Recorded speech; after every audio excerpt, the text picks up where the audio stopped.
أهلا بكم مشاهدينا في هذا الجزء من هذه الحلقة. هذا الجزء مميز جدا. اليوم راح تكون ضيفتنا أم الشهيد مهند القيسي اللي استشهد في أحداث ساحة الصدرين في النجف الأشرف عام 2020.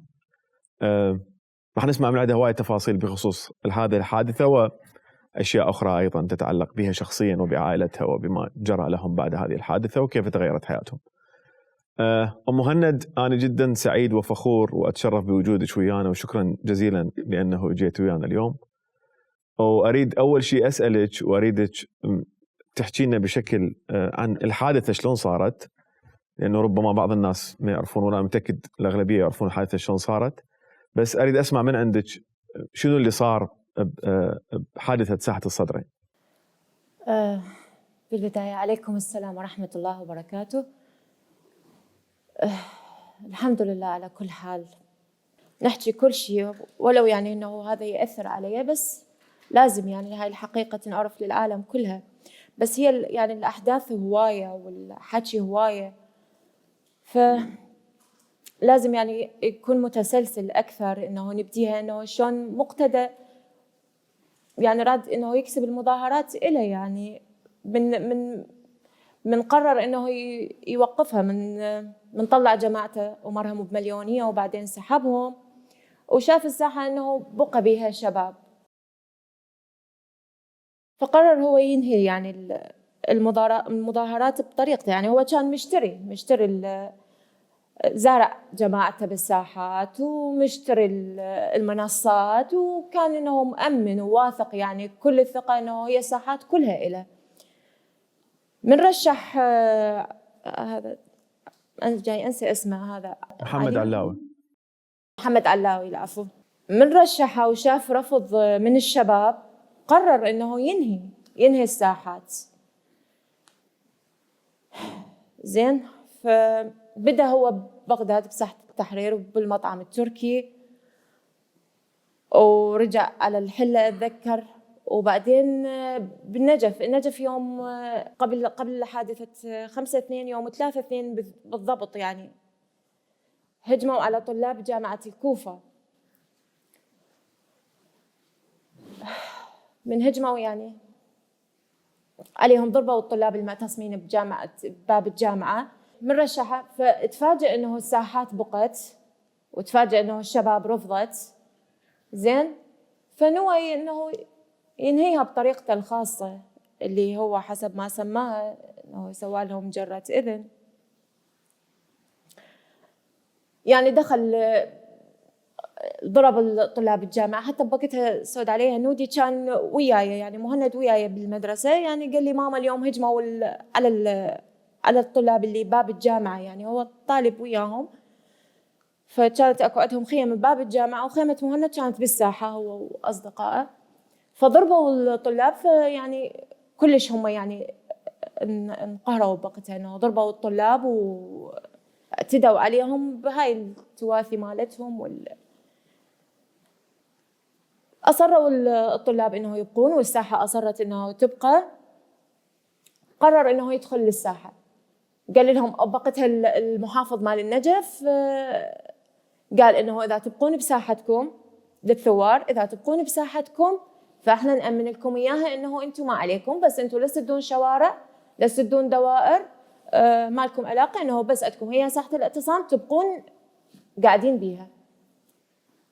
فظلوا الثوار انجمعوا الشباب كلهم بساحتهم، وإلا قرر إنه هو يدخل جماعته للساحة وينهوها. يعني لأنه ليش رفضوا محمد توفيق علاوي اللي هو راد يكسب إنه ينهي المظاهرات الصالحة، مثل ما سواها ب2018 من راح اعتصم بباب الخضراء وأخذ اللي أخذه، وعلى ساعة كف الخيمة مالته وقام طلع.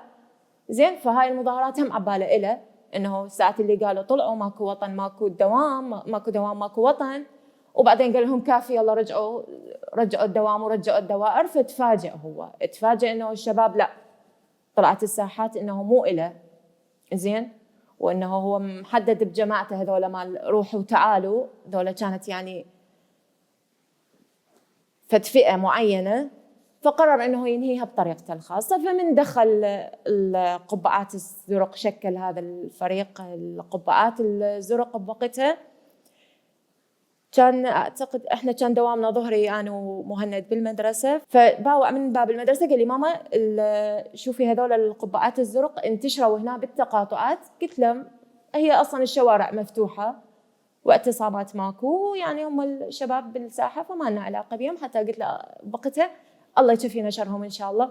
كان مهند يقول من راس الهرم لجوا احنا نريد التغيير يكون شامل، يعني لانه هاي الطبقه السياسيه كلها فاسده.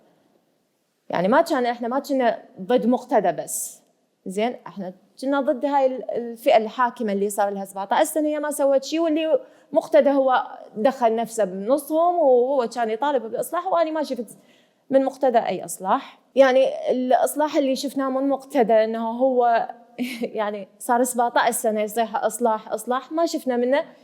يعني اكثر شيء سوى انه ادنى مستشفى متهالكه بالنجف ما عمرها مقتدى بهاي خلال 17 سنه.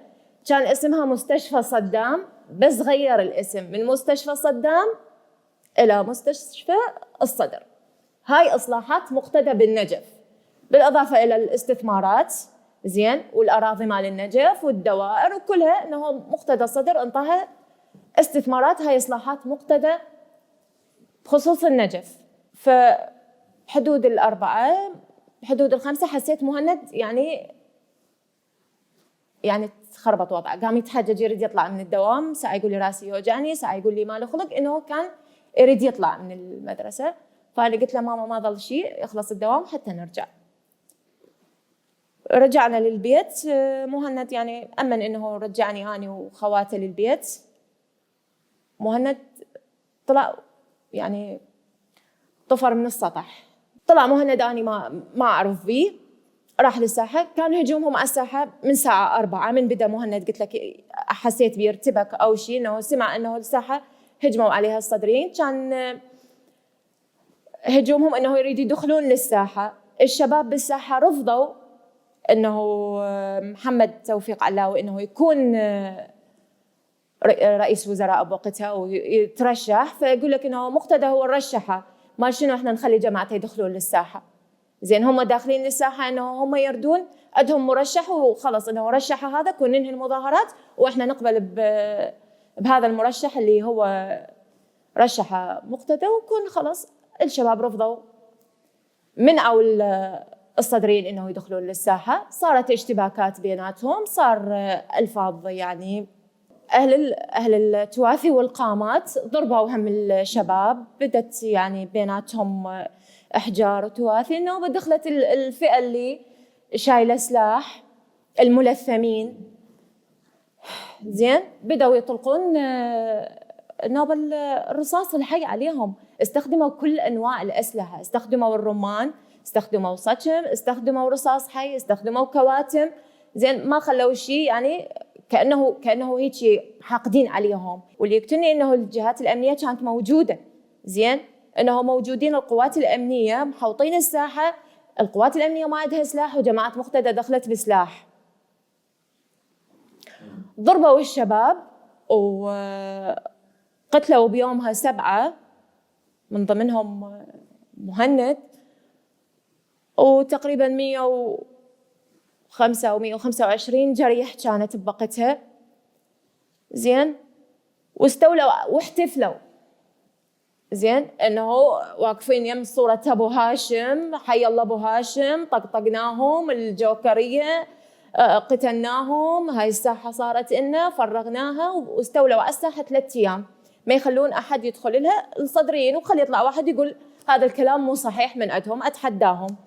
بس هو بقضية جرة الإذن هو أصر على قضية إنه إحنا ما استخدمنا الرصاص. استخدم الرصاص واكو فيديوهات، وقال صار غلط. اذا ترجع للحوار مالته بوقتها قال صار غلط ووقفنا القبعات الزرق، وقفناها. شنو هذا الغلط اللي صار؟ صار ضرب رصاص، صار الشهداء. زين هاي الشهداء من جتي اذا هو ما استخدم سلاح؟ انا بالنسبه لي ابني ما عنده سلاح، احنا ناس مسالمين وكل الشباب وياه، وانا كنت اروح للمظاهرات، احنا كتربويين كنا مشاركين زين ويا نقابتي، اطلع ويا نقابتي المعلمين اطلع مظاهرات، ويا ابني من كان يطلع بالجامعه كنت اطلع وياه. افتخر بمهند، انا من كنت اوقف يعني انا الفرحه ما سايعتني انه ابني الحمد لله كبر وقام يعرف يطالب بحقوقه، يعني انا الحمد لله ربيته مو خايف، مو خانع، مو يقبل بالغلط ويسكت، لا من يشوف غلط يطالب به، يعني يطالبهم، يريد حقه وحق زملائه وحق الفقراء وحق هذا الشعب اللي ساكت صار له 17 سنه زين على ظلمهم وعلى نفاقهم وعلى طغيانهم وعلى اجرامهم. لازم هاي الشباب انه وقت احنا كتربويين احنا ربينا هذا الجيل، علمناهم. اني اعرف انه هو الساحه ما بيها سلاح، واذا كان اكو يقول بالخيم اكو سلاح فهي الاسلحه كانت تابعه للصدريين، اللي هو قال بوقتها اني سحبتهم بس بقيت جماعه من الصدريين بالساحات، اللي بقوا هم جماعه اللي عندهم سلاح، اللي كانوا حتى بوقتها اكو شباب قالوا انه اكو خيم من بيناتنا للصدريين طلعوا هم هجموا علينا بالسلاح زين من بيناتهم، هو زارعهم وهو اللي قالها انا ما سحبتهم كلهم، بقيت بالساحه من الصدريين اللي هم كان عندهم سلاح من داخل الساحه، وضربوا بدأوا يضربون بالشباب اللي منعوا جماعتهم اهل التواثي يدخلون حتى يبررون جريمتهم. ايش خلوا؟ استولوا على الساحه 3 ايام، قاموا وجابوا قواطي مال المشروبات بحيث الخيمه محروقه ويطلعوا لك القواطي كل شيء ما بيها. شوف شلون يريد يسترون جريمتهم، يسوون جريمه يستروها بشيء ابشع من عندها، انه حتى يتهمون ويبررون جريمتهم قاموا يجيبون مشروبات، قواطي مال المشروبات واشياء مو زينه وشغلات يخلوها بالخيم ويقولون شوفوا ايش لقينا، شوفوا الجوكريه ايش مسوين، شوفوا ايش حاطين. أم مهند، شلون تعاملتي ويا فكرة المظاهرات أول ما بلشت إلى أن استشهد مهند الله يرحمه؟ شنو اللي تغير ورا استشهاده؟ شوف أنا قلت لك إنه العراقيين إحنا بداخلنا، كل العراقيين بداخلهم إنه هم ما قابلين زين، بس كل واحد كان يعبر بطريقته. يعني أنا كنت أشارك، أطلع أحكي، أطلع ويا جماعتي التربويين زين، مو لأنه أنا أريد حقوقي، لا لأنه أنا مربية أجيال وجاي أشوف الطالب شنو اللي محتاجه، شنو اللي يكون يبني مستقبل هذا الطفل، انه من صغره انه هو دخل مدرسه ما بيها كل مؤهلات للتعليم.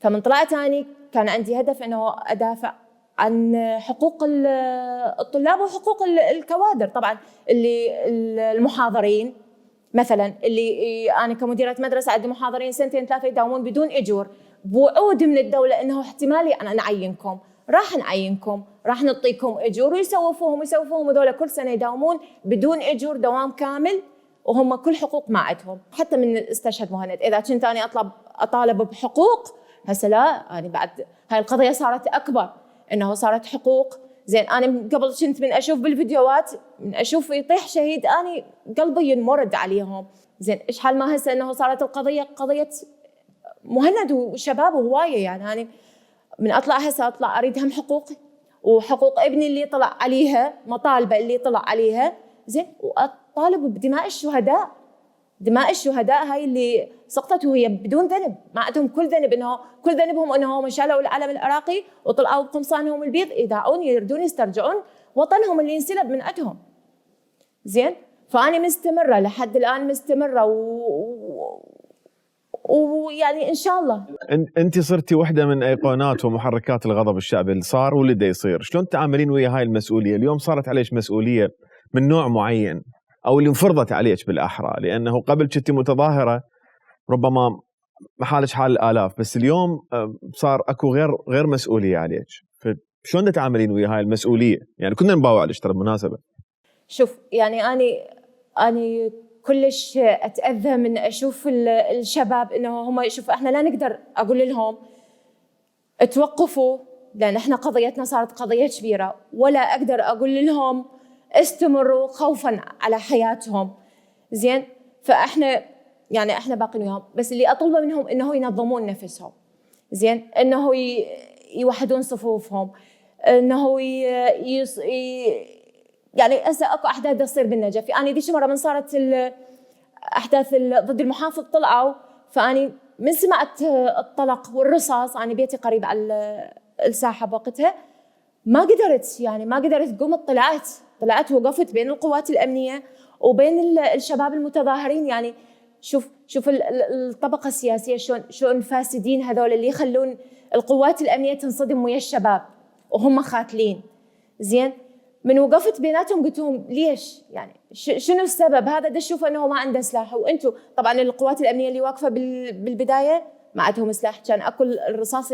حتى هم وقتها قالوا لي شوفينا ام مهند، شوفي احنا ما عندنا سلاح، السلاح جاي يجي من ورانا. القوات الامنيه طبعا دا يقولوا لي هيجي.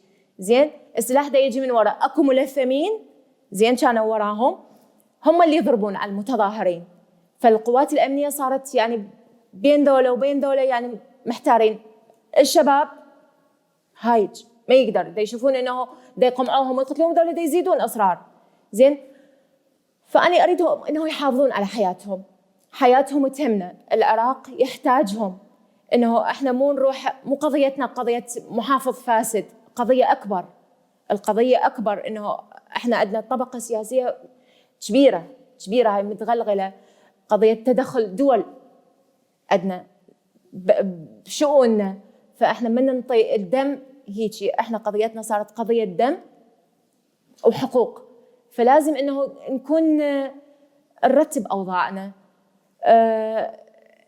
نتصرف بحكمه اكثر. فاريدهم يحافظون على نفسهم. قبلش كم يوم هم بالنجف صارت الاحداث، واحد من اخوه مهند محمد يعني اتمنى له السلامه، انه انضرب بعينه هسه، يعني ولد مواليد 2000 شباب. زين وهذا يعني ضربت هسه عينه وراحت. يعني شلون يقضي حياته هيك؟ شلون يعني؟ زين عندك القضايا الكيديه اللي دا يسووها الشباب النجف، يعني انا كنت وياهم، يعني حيدر النعماني، حسن المنصوري، هذول من ابطال النجف، هذول شباب يعني. وعذرا اذا هم اكو ما جاي اقدر اذكر اسمائهم او ما تحضرني، يعني هذول الشباب سووا لهم قضايا كيديه. زين دا يحاولون يقمعوهم بكل الطرق، يا اما قضايا كيديه، يا اما يقتلوهم، يا اما يضربوهم. يعني هذا ضربوه بعينه، ما كفاهم انهم ضربوا بعينه محمد، قاموا انه ولو وليه الجبناء هذه مال بالهراوات وبالتوافي وكسروا جسمه. يعني شنو هالحقد عليه؟ هو ايش طالع؟ هو طالع بايد فارغه طالع لكم، فليش هيجي؟ فاتمنى من الشباب انه شويه يتحكمون بنفسهم، وانه لا يذبون نفسهم هيك، يعني خلي يدرسون الموضوع اكثر. احنا شفنا انه انت طلعتي وطالبتي بحق الشهيد مهند بهوايه، طلعتي بوسائل الاعلام وطلعتي حتى تظاهرات، ووقفتي وطالبتي وردتي تاخذين حق مهند بطريقه او باخرى. بصراحه هددوك؟ شوف التهديدات هي هوايه، يعني اكو منها كانت خب هاي شافوها الكل، انه هاي وقفوا هددوا ام مهند، دني النساء اللي لابسات جفن، اكو كامشين سلاح، هذا الظاهر. اما الشيء الباطن اللي كان يجيني ساعه يدزوا لي صوره البطه، ساعه يدزوا لي قامات، يعني هاي رسائل، ساعه يدزوا لي كاتم هذا المسدس. فاني يعني تهديدات هوايه، بس انا يعني كنت استصغرهم. يعني كل ما يسوون شيء احس انه انا شوف قضيتي كبيره، انا وقفت بوجههم، انا كشفت حقيقتهم، انا كشفت هاي بديت ازيح القدسيه عن مقتداهم. زين انه هم حاطين هذا الانسان مقدسي وهو مو اكثر، يعني هو انسان منافق يتاجر باسم الدين، يتاجر باسم ابوه. انا رحت المرقد ابوه ناشدته، متقصده، ردت اشوف رد فعله او رد فعل جماعته. زين انا ما يعني بوقتها استفزيتهم، انه انا ذكرته انه شوف ابوك الانسان شنو كانت اصلاحاته، وشلون كان نزيه، انسان زاهد.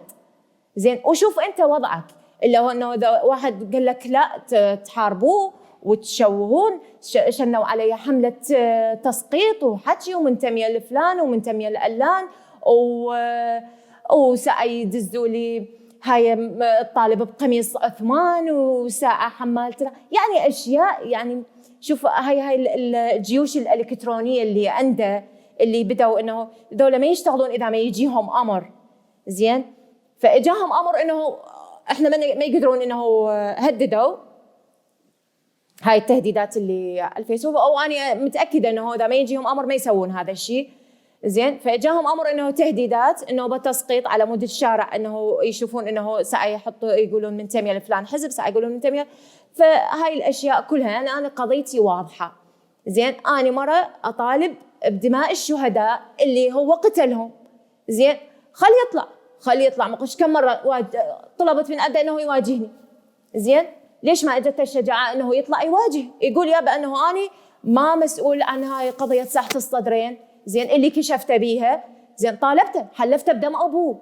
زين، انت هالقدسيه من اكتسبتها؟ مو من ابوك؟ مو انا بدي احلفك بدم ابوك؟ اطلع واجهني، قول لي يابا اني ما انطيت امر، اني ما قلت لهم شيلوا سلاح، اني مو يقعد يدز لي يهددوني ويحجون وساعه يدز لي كتاب من المكتب مالته انه ينطي مهله لام مهند. يا واجب ام مهند تنطيها مهله انه انت تعطيك ادله واثباتات على اجرامك؟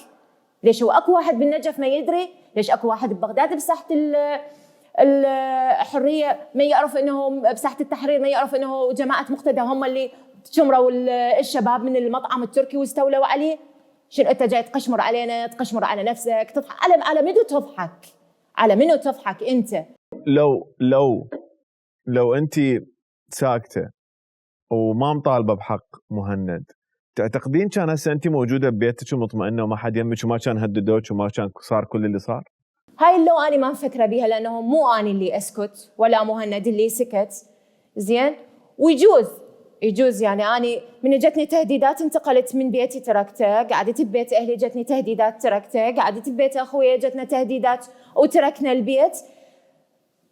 فاني ما اقدر يعني اني اذا اظل ساكته يجوز اموت يعني ما اتحمل. ولو انا اني من راح مهند اني لحد الان انا ما احس بنفسي اني عايشه، اني ميت ناطق. يعني اني جاي انطق بس اني كلي اني ميته، اني ما عندي اي مشاعر بعد. زين، انه اني بس انه عندي ابني زين طلع طالب بحقوقه وانقتل على ايدي جبناء ملثمين. هم لو بيهم خير وخروا لثامكم وواجهوا مثل الزلم. ليش تتلثم وشيل سلاح وتجي على طالب جامعي تعبانين عليه زين وتقتله هيك وعادي وتحتفل وتضرب؟ ترى أنا أعرفهم، إحنا النجف واحد يعرف الثاني، أعرف من اللي هجموا على الساحة وأعرفهم بالاسم وحتى بيوتهم أندلة، بس هذول كلهم أدوات. يعني أنا أعرف إنه هذا أداة، قالوا له روح سوي هيك راح سوي هيك. زين، أنا أطالب مقتدى هو اللي ينطاهم الأمر. لو ما ينطي هو الأمر ما يطلعون هذول. مثل ما قال لهم روحوا للساحات راحوا، رجعوا من الساحات رجعوا، يوميا مسويهم روحوا تعالوا. هالمرة قال لهم شيلوا سلاح ودخلوا على الساحة. زين، فهو اللي أمرهم. أنا ما أطالب أروح على أداة أعوف المجرم وأروح أشلب لي بأداة تعال أنت اللي قتلت. لا، اللي قتل مقتدى وهو يتحمل نتيجة هذه الأفعال اللي سواها. أم مهند، أنت اليوم الطالبين بمحاكمة مثل ما تقولين المسؤول عن هؤلاء اللي قتلوا مهند. مو إذا حاكموا لك اللي قتلوا مهند راح ترضين؟ إذا يعني شوف احنا القضاء عندنا بالعراق انا ما اشك بنزاهتهم، بس هم مسيطر عليهم. زين، من كل انا من كنت احضر المحكمه انا وابو مهند بخصوص قضيه مهند نشوف اكو دعاوي وايد تمشي قدامنا. يعني القضاء يتحرك يمشي دعاوي، بس من توصل الشغلات السياسيه لا يتقيد. اشوف تعاطف القضاة ويانا، المحققين تعاطفهم ويانا، بس بنفس الوقت هم مقيدين. فكانوا يأجلون يعني بالقضية، يتحججون بالكورونا، قلصوا الدوام، سووا الدوام 25%، سدوا المحاكم، يداوم المحقق يوم بالأسبوع وياخذ به إجازة. يعني من توصل القضية يعني قضية مهند يعني متابعتها، ألقى المحقق أنا منتظرته شهر يداوم يطلع بذاك اليوم مجاز. فهيك كانوا يعني يسوفون بها ويماطلون بها، لأنه أنا مقيدين وأنا عذرتهم. يعني القضاء عندنا مقيد زين وعليه ضغوط، فما يقدرون انه يعني يحكمون بصوره صحيحه. بس اذا اجت لجان دوليه زين وتحقيق نزيه وقضاء يعني يتحرر القضاء مالتنا، فليش لا؟ اقبل انه يتقدم القاتل ويحضر مقتدى حاله حال. يعني صار من يسوون دعوه علي ما يقدرون يجيبوني مقتدى، شنو فرقه عني؟ زين شنو فرقه عن اي واحد متهم؟ اني اتهمه، خليه يجي هو يحضر للمحكمه يقول يابا هاي المره اتهمتني واني هيك وهيك وهيك، ما عندي شيء وياهم، وخليه يثبت انه هو براءته، انه هو ما انطى امر زين، وما طلعت بها بالقضيه مالته وقال سويت جره اذن زين، وما هو شوف من فها ادينا اني قال صار غلط. شنو الغلط اللي صار؟ انه هو وجه زين وصار غلط وبسرعه وقفهم وسكتهم زين. سوى لهم جرة إذن. شنو معنى جرة الإذن هذه؟ إنه يخوف الساحات الباقية زين، إنه يخوف الشباب الباقيين، إنه سيطرت أنا ساعة 9 من ردت أقمعكم وسيطرت على الساحة 3 أيام وبعدين بمزاجه يلا خلوهم يدخلون، ودخلوا للساحة ورا 3 أيام من القمع مالتهم وقتل الشباب زين وبشروطه. مهند أنت إنسانة تربوية ومديرة مدرسة صح؟ واعتقد يعني مهند وابو مهند او يعني البيت كله بصوره عامه يعرفون الموضوع ايش قد معقد. ليش هذا الاصرار على المطالبه بمحاكمه المسؤول بشكل مباشر؟ يعني تعرفين انه الموضوع كلش صعب. ولانه انا مديره مدرسه، ولانه علي مسؤوليه، ولانه انا اريد مربيه اجيال ويتبعوني زين، ولانه انا ربيت مهند بصوره صحيحه فما لازم اسكت. كنت دائما احكي واقول انه طلعوا طالبوا، ليش خليتوهم يتمادوا علينا؟ انه خوش اللي قتلناه واللي اعتقلناه واللي غيبناه وهم ساكتين. ليش هالسكوت هذا؟ شنو اللي يخوف بعد؟ شنو هم اخذوا الروح من عندي؟ انا على شنو خايفه بعد؟ على شنو خايفه؟ زين انه هو من يتجرأ علي وقتل الشباب قدامنا، على شنو نسكت؟ لا انا اذا اسكت يجوز اموت ناقصه عمر، فانا لازم ابقى واطالب.